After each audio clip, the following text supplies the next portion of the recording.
Hello दोस्तों। Good evening, नमस्कार। आप सभी का स्वागत है आप सभी के अपने यूट्यूब चैनल परीक्षा की शिक्षा में। उम्मीद करते हैं कि आप सभी जो है स्वस्थ हैं, अपनी तैयारी जो है बढ़िया तरीके से कर रहे हैं। तो जो बच्चे क्लास में फर्स्ट टाइम है, पहली बार आए हैं, नए हैं, उन सभी को बताते हैं हमारे चैनल पे आपकी बीएड प्रवेश परीक्षा 2025 की जो आपकी तैयारी साथ ही रेगुलर बेसिस पे करवाई जाए। तो जिसे भी तैयारी पूरी करनी है, कंप्लीट करनी है, चैनल को सब्सक्राइब करके हमारे साथ जुड़ जाएंगे और बेल आइकन को ऑन कर लेंगे। क्लास का समय इंपॉर्टेंट है, जीके जीएस की सुबह 10 बजे, रीजनिंग की दोपहर को 1 बजे, कला की जो है शाम को 4 बजे और हिंदी की जो है शाम को 7 बजे आपको हमारे चैनल पर देखने को मिलती है। तो इसी टाइम पर आपको क्लासेस से जुड़ना है, तैयारी को पूरा कंप्लीट करना है। नीचे डिस्क्रिप्शन में इंस्टाग्राम टेलीग्राम का लिंक मिलेगा।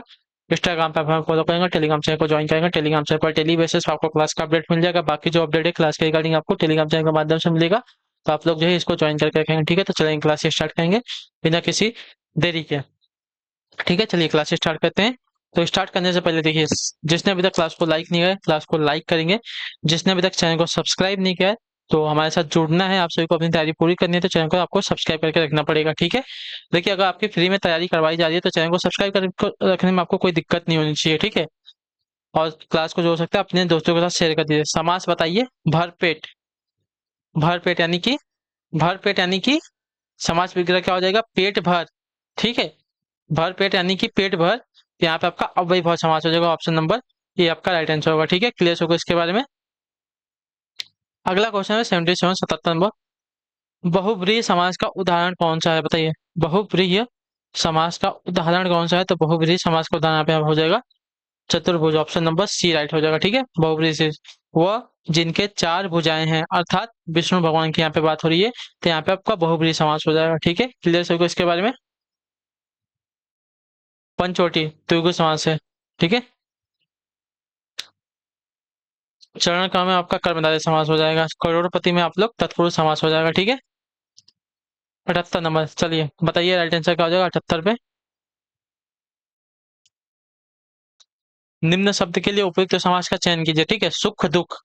सुख दुख, तो सुख और दुख द्वंद्व समास है। ऑप्शन नंबर ये आपका राइट आंसर हो जाएगा। ठीक है, और एक बात और है कि जिसने भी अपना अभी तक फॉर्म नहीं भरा, यूपी और झारखंड वाले की बात कर रहा हूँ, तो यूपी और झारखंड वालों का अगर फॉर्म नहीं भरा है, तो आप लोग जाके अपना सबसे पहले तो फॉर्म भर लीजिए। क्योंकि आज जो है अब 27 तारीख हो चुकी है, 15 तारीख से आपका फॉर्म भरना स्टार्ट हो चुका है। ठीक है, तो जिसने भी फॉर्म नहीं भरा वो जाके पहले अपना फॉर्म भर लीजिए। और बाकी बात करें बिहार वालों की, तो बिहार वालों का जो है 10 मार्च तक अपना फॉर्म आ जाएगा। 10 मार्च से लेकर 10 अप्रैल तक का फॉर्म होगा।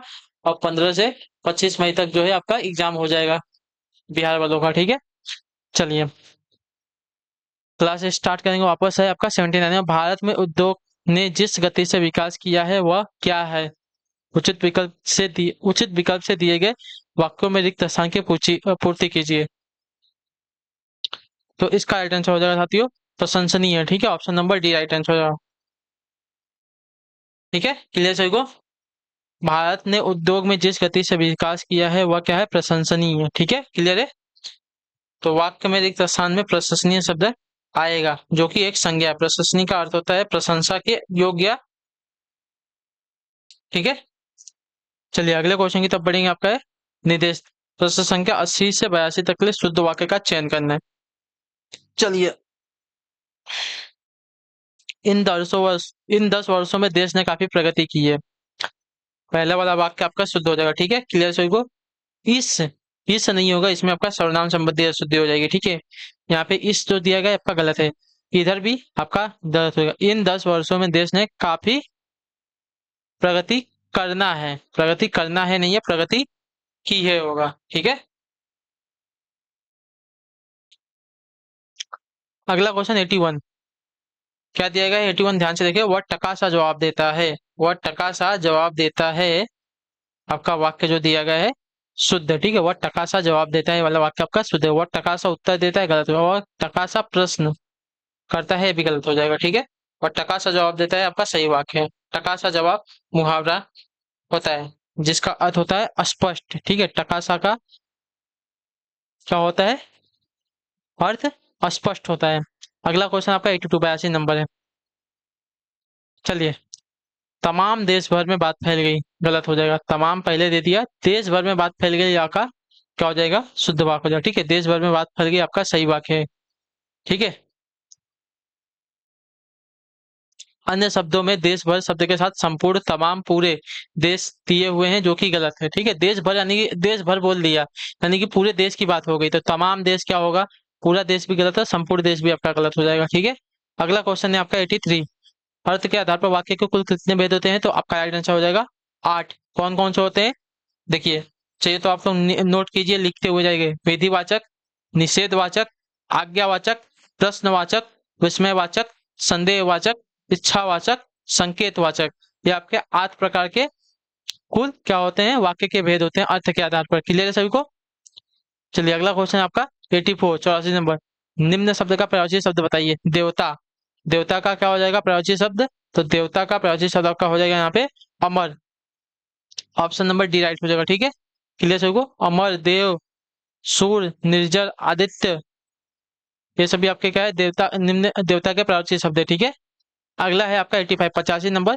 निम्न शब्द का प्रयोज्य शब्द है रात्रि, तो रात्रि का अगर देखा जाएगा तो निशा आपका प्रयोज्य शब्द होगा। ठीक है, रात्रि का रैन, रजनी, निशा, यामिनी, तमी, निशी, त्रियामा, विभावरी, ये सभी क्या आपके प्रयोज्य शब्द है। ठीक है, अगला क्वेश्चन आपका 83, 86 नंबर। ऊपरी का विलोम क्या है, तो ऊपरी का विलोम अगर देखा जाएगा तो निम्न। ऊपरी मतलब ऊपर, निम्न मतलब नीचे। ठीक है, ऊपरी का आशय होता है ऊपर से, और उसका विलोम हो जाएगा निम्न यानी कि नीचे से।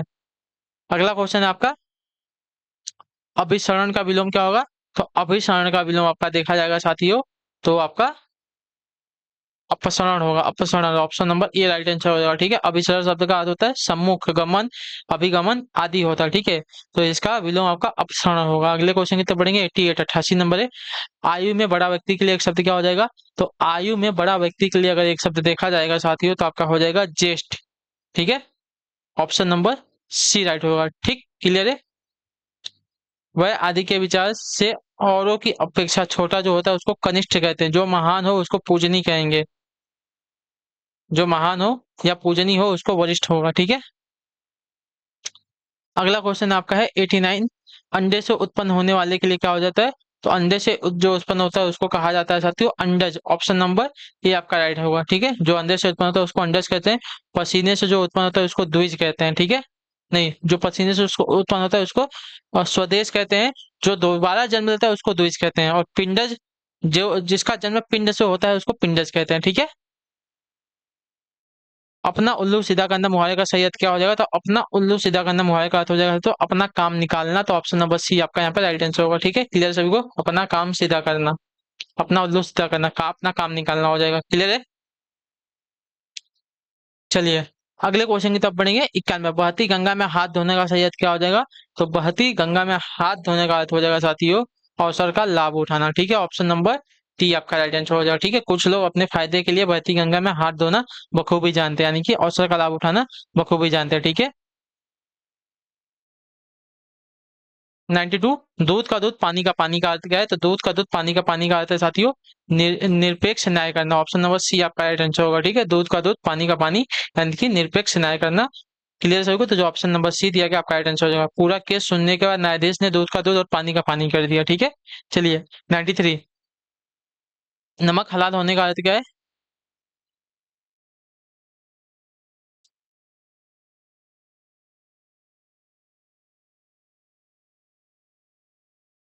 नमक हलाल होने का अर्थ क्या है, तो नमक हलाल होने का अर्थ हो जाएगा साथियों यहाँ पे कृतज्ञ होना, कृतज्ञ होना। ऑप्शन नंबर ए आपका राइट आंसर हो जाएगा। ठीक है, कृतज्ञ होना यानी कि जो आपके उपकारों को मानता हो। ठीक है, क्लियर सभी को? कुत्ते ने मालिक के लिए अपनी जान देकर नमक हलाल कर दिया, यानी कि उसने अपनी क्या बोलते हैं आ, नमक हलाल ना, यानी कि जो अपने उपकारों को मानता हो, जो किए गए उपकारों को मानता हो। ठीक है, उसको बोलते हैं कृतज्ञ होना। और जो कृतज्ञ होता है, जो किए गए उपकारों को नहीं मानता उसको कृतज्ञ बोलते हैं। क्लियर है? चलिए अगला है आपका 94। मिट्टी से मिट्टी में मिलाने का अर्थ क्या है, तो मिट्टी में मिलाने का अर्थ होता है साथियों यहाँ पे बर्बाद करना। Option number B right answer होगा। ठीक है, मिट्टी में मिलाने का अर्थ होता है बर्बाद करना। 95। कंगाली में आटा गीला होने का अर्थ क्या है, तो कंगाली में आटा होने का गीला, कंगाली में आटा गीला होने का अर्थ होता है गरीबी में और अधिक हानि होना। ठीक है, जो ऑप्शन डी दिएगा आपका रामलाल पहले से ही गरीब था और अब डॉक्टर ने बताया कि उसे टीबी की बीमारी है, या तो कंगाली में आटा गीला होने जैसी हालत हो गई। ठीक है, अगला क्वेश्चन आपका 96, सर्वश्रेष्ठ रस किसे माना गया है? तो श्रृंगार रस को। ऑप्शन नंबर बी राइट होगा। ठीक है, क्लियर सभी को? रसों का राजा कहते हैं इसको। ठीक है, श्रृंगार रस को रसों का राजा कहते हैं। अगला है आपका 97 नंबर, आदिकाल के लिए वीर गाथा काल नाम किसने प्रस्तावित किया था? तो इसका राइट आंसर होगा साथियों आचार्य रामचंद्र शुक्ल ने। ऑप्शन नंबर जो सी दिया गया आपका आदिकाल को अनेक विद्वानों ने अलग अलग नाम दिए थे। ठीक है, आचार्य रामचंद्र शुक्ल ने इसे वीर गाथा काल का नाम दिया था। डॉक्टर राम कुमार वर्मा की अगर बात करें तो इन्होंने जो है इसे चारण काल का था। ठीक है, इसे जो है चारण काल का नाम दिया था। पंडित महापंडित राहुल सांकृत्यानंद जी ने इसे जो है सिद्ध सामंत काल दिया था। ठीक है, सिद्ध सामंत काल का नाम दिया था। और आचार्य हजार प्रसाद द्विवेदी ने इसे जो है आदिकाल का नाम दिया था। ठीक है, और आचार्य रामचंद्र शुक्ल ने जो है इसे वीरगाथा काल का नाम दिया था।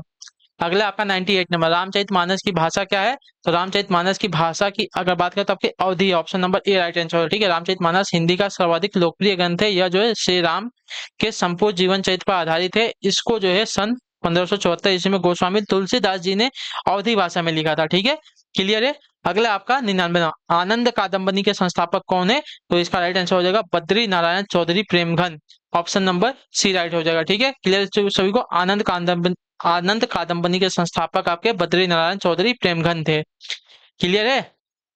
चलिए, तो अगला है आपका शास्त्रीय पत्र के संदर्भ में कौन सा कथन गलत है? ठीक है, पत्र के सबसे ऊपर पत्र संख्या लिखते हैं, सही बात है। पत्र संख्या के नीचे तारीख लिखी जाती है, गलत है। ठीक है, तो ऑप्शन नंबर बी वाला आपका सही उत्तर हो जाएगा। ठीक है, पत्र संख्या के ऊपर तारीख लिखी जाती है, पत्र संख्या के ऊपर तारीख लिखी जाती है, आपका गलत है। पत्र के सबसे ऊपर पत्र संख्या लिखी जाती है। ठीक है, पत्र के बाइयों सेवा में लिखा था, संबोधन में संबोधन जो है महोदय बाइयों लिखते हैं। क्लियर सभी को इसके बारे में? चलिए, तो इसी के साथ जो आपकी क्लास है आज की यहीं पे पूरी हो गई हिंदी की। आई होप कि आपको क्लास जो अच्छी लगी क्लास को लाइक कर दीजिएगा। एक एक लाइक करने की जरूरत है और ज्यादा नहीं। और जितने भी लोग आएंगे चैनल को जो है सब्सक्राइब करके जाएंगे, जो नए हैं उनकी बात कर रहा हूँ। तो चैनल को अपनी तैयारी पूरा करना चाहते हैं आप सब लोग, चैनल को सब्सक्राइब करके रखिए। बाकी अपना जो फीडबैक है क्लास के बारे में नीचे कमेंट में देके जाइएगा। ठीक है, तो हम आपसे मिलेंगे आपकी नेक्स्ट अगली क्लास में कल सुबह वाली। तब तक के लिए टाटा बाय बाय, जय हिंद, जय भारत। आपसे क्लास से जुड़ने के लिए बहुत बहुत ही धन्यवाद साथियों।